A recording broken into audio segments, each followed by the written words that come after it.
ఓం శ్రీ సాయిరామ్. భగవద్గీత 2వ అధ్యాయంలోని 41వ శ్లోకం గురించి ఈరోజు తెలుసుకోబోతున్నాం. సాయిరామ్. ఈ శ్లోకంలో భగవానుడు ఉత్తమ కర్మయోగ యొక్క స్థిర చిత్తమునకు భోగాసక్తుల చంచల మానసము గల భేదము చూపుతున్నారు.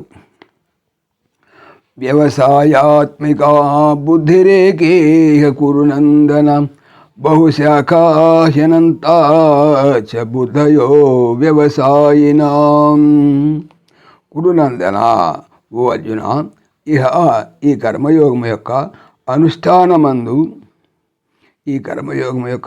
అనుష్ఠానమందు వ్యవసాయాత్మిక నిశ్చయముతో కూడినట్టి బుద్ధి ఏకా ఒకటియే, ఆ వ్యవసాయినాం నిశ్చయము లేని వారి యొక్క బుద్ధులు బహుశాఖాః పలు విధములుగా వ్యాపించున్నవిగా, అనంతాచహి అనంతములుగా ఉన్నవి కదా. తాత్పర్యం: అర్జున, ఈ కర్మ యోగానుష్ఠానమున నిశ్చయముతో కూడినటువంటి బుద్ధి ఒకటియే. నిశ్చయము లేని వారి యొక్క బుద్ధులు పలు విధములుగాను అనంతములుగాను ఉన్నాయి. వ్యాఖ్య తెలుసుకుందాం. మనస్సులో స్పష్టత లేనప్పుడు మనుగడలో కూడా స్పష్టత ఉండదు. మనిషికి ఏమి కావాలో, తాను ఏది పొందాలో స్పష్టంగా తెలిసి ఉండాలి. తాను ఏది పొందాలో తనకే తెలియనప్పుడు ప్రయత్నంలో ఏది పొందినా అది తాను ఆశించింది కాకపోవచ్చు.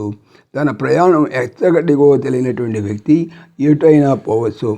తాను చేరే చోటు ఏదైనా కావచ్చు. ఈ విధమైనటువంటి అస్పష్ట వైఖరి ఆధ్యాత్మిక మార్గంలో చాలా ప్రమాదకరమైనది. సాయిరామ్. జై శ్రీకృష్ణ. ఓం దేవకీ నందనాయ విద్మహే వాసుదేవాయ ధీమహి తన్నః కృష్ణ ప్రచోదయాత్.